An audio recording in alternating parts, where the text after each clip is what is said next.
एक मत आहे, महाराष्ट्रामध्ये अनेक महत्त्वाचे विषय आहेत, महत्त्वाचे व्यक्तिमत्व आहेत. एखाद्या महत्त्वाच्या व्यक्तिमत्वाने जर एखादं वक्तव्य तिथं केलं ज्याच्यामध्ये तथ्य असेल तर त्याच्या उत्तर देणं माझ्यासारख्या कार्यकर्त्याला योग्य वाटतं, असंच एवढं या ठिकाणी सांगेन. पण त्यांच्यावर जो हल्ला झाला तुमचाच कट होता, त्यांच्याकडे मंत्री महोदय आहेत, होम मिनिस्ट्री आहे, जे काय तुम्हाला करायचं सीबीआय ईडी सगळं आहे, जो काय वापर करायचा तो वापर करा. पण आम्ही मेन मुद्दा जो आहे शेतकरी, कष्टकरी, युवा, विद्यार्थी, आमच्या माता भगिनी यांचा मुद्दा, शहरी भाग आणि ग्रामीण भागातले गरीब यांच्यासाठी खऱ्या अर्थाने न्याय देण्यासाठी या सरकारने काम केलं पाहिजे. हाच मुद्दा सातत्याने आम्ही तिथे घेत राहू. बघा, मी व्यक्तिगत त्यांच्या जीवनामध्ये तिथं जाणार नाही.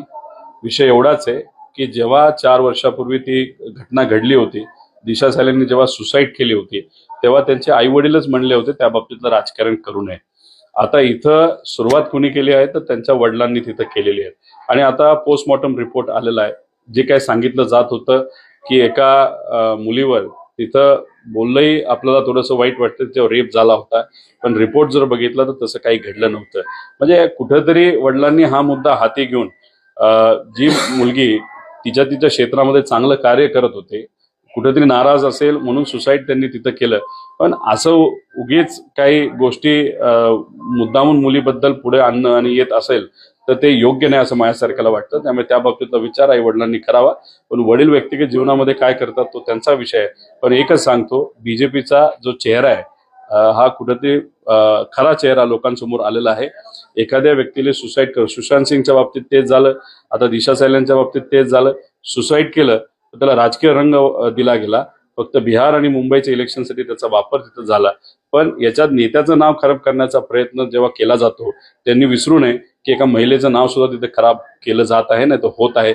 पण एवढी विचार करण्याची क्षमता ही बीजेपीच्या नेत्यांकडे आहे असं मला वाटत नाही. त्यांना हृदय सुद्धा लागतं, जे असे विषय, संवेदनशील विषयाला राजकीय वळण न देण्याचं, जे भाजपच्या कुठल्याही नेत्यांकडे नाही असं आपल्याला म्हणावं लागेल. हे सरकार डोकं न लावता निर्णय घेत आलेलं आहे. आजपर्यंत गेल्या 2.5 वर्षात तेच केलं, आता सुद्धा तेच करत आहेत. अनेक असे निर्णय जे चुकलेले आहेत आणि कोणाचा पैसा वाया गेलाय तर गरीबाचा टॅक्सचा पैसा तिथं वाया गेलेला आहे. 63 कोटी तुम्ही म्हणता तसं मध्ये कागद टाकून कोरं, यांचं डोकंच कोरं आहे असं आपल्याला म्हणावं लागेल. त्याच्याच बरोबर तुम्ही जर बघितलं तर आम्ही एक मुद्दा उचलला होता गणवेशाच्या बाबतीत. तो सुद्धा GR जो भ्रष्टाचाराने माखलेला GR होता आणि मुलांना त्यातून न्याय कुठेही मिळणार नव्हतं, तो GR कॅन्सल करा असं आम्ही त्यावेळेस बोलत होतो. ते कॅन्सल नाही केलं, आता त्यांना तिथं कॅन्सल करावं लागला. आणि आता तर महापराक्रमी काम ह्या सरकारच्या माध्यमातून केलं जात आहे की सीबीएसईचा सिलेबस हा आपण स्वीकारत आहोत.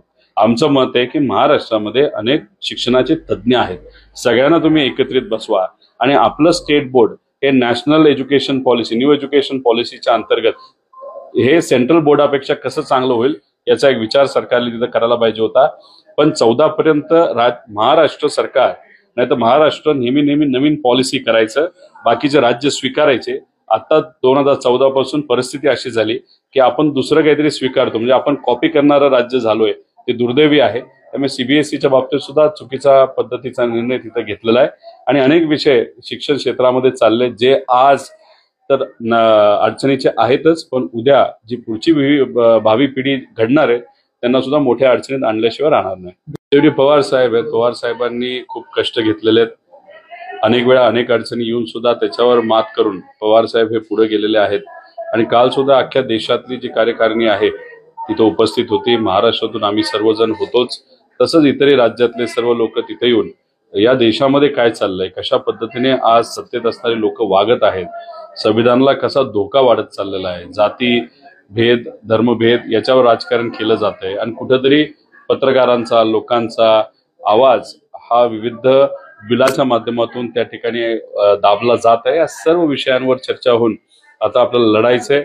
आणि फक्त लढायचं नाही तर योग्य पद्धतीने नियोजन करून एकत्रित जिंकायचं सुद्धा, असं एक संदेश आदरणीय पवार साहेबांनी, सुप्रियाताईंनी, सर्व नेत्यांनी त्या ठिकाणी दिला.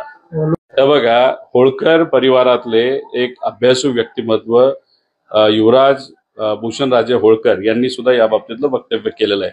ते तर त्या परिवारातले आहेत, त्यांना त्या गोष्टीची जाण आहे, त्यांना इतिहास माहिती आहे. आणि दुसऱ्या बाजूला छत्रपती परिवारातले राजे त्या ठिकाणी पुढाकार घेत आहेत. या दोघांना एका समितीमध्ये घ्यावं, तज्ज्ञांची समिती तिथं करावी आणि सगळ्यांनी एकत्रित बसून योग्य असा निर्णय घ्यावा. तुम्ही महामानवांच्या विषयाच्या बाबतीत त्याला जातीय रंग जर देत असाल तर भाजपला मला विनंती करायची, हे सर्व महामानव जातीच्या आणि धर्माच्या पलीकडचे आहेत, एका जातीचे धर्माचे नाही. हे कदाचित बीजेपीच्या लोकांना कळणार नाही, म्हणून दुर्दैवाने हे वेगळा रंग आणण्याचा प्रयत्न त्या ठिकाणी करताय. हे त्यांच्या रक्तात आहे, भाजपच्या रक्तात आहे असं म्हणावं लागेल. खरं तर असं ठरलंय, असं आम्हाला कळतंय की वरच्या हाऊसमध्ये काँग्रेस विरोधी पक्ष नेता, खालच्या हाऊसमध्ये शिवसेना आणि जी लोकलेखा समिती आहे, जी महत्वपूर्ण समिती आहे विरोधकांना मिळते, तिथं राष्ट्रवादी शरदचंद्र पवार याचा कुठला तरी आमदार त्या ठिकाणी अध्यक्ष होऊ शकतो अशी एक चर्चा तिथं झाली होती.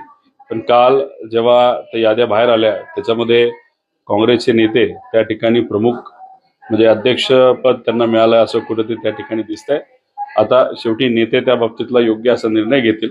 पण महत्वाचं काय की आपण जेव्हा विरोधात एकत्रित आहोत, आपण लढाई सुद्धा एकत्रित लढलेली आहे, तेव्हा चर्चा करून काय गोष्टी व्हायला पाहिजे होत्या. वरती चर्चा झाली होती नव्हती हे माझ्यासारख्याला तरी माहित नाही, पण जे काय मला कळालंय तशी चर्चा होऊन सुद्धा अशा पद्धतीने काल याद्या त्या प्रसिद्ध झालेल्या आहेत. शेवटी नेते त्या बाबतीत योग्य असा निर्णय घेतील अशी अपेक्षा करूया.